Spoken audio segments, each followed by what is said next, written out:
நீ வந்து இந்த நாட்டுடைய தேச விரோதி நீ நினைச்சா போதும், அரசாங்கம் உன்னை கைது பண்ணி வச்சிடலாம்.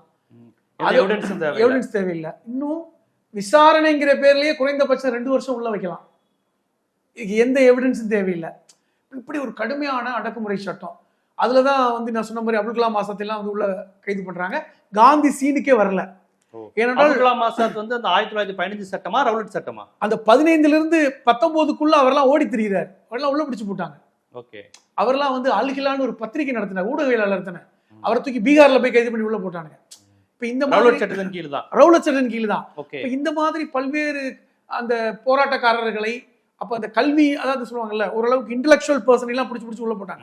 இவர்கள் தான் எழுத்து மாற்றும் அப்படின்னு ஒரு இதுல. அப்ப இந்த நேரத்துல காந்தியுடைய என்ட்ரி கூட பாத்தீங்கன்னா 1915க்கு இந்தியா வந்தால் கூட இந்த ரவுலட் சட்டத்துக்கு அப்புறம் தான் காந்தியுடைய என்ட்ரி பிரமாதமாக இந்தியாவில் இருக்கு.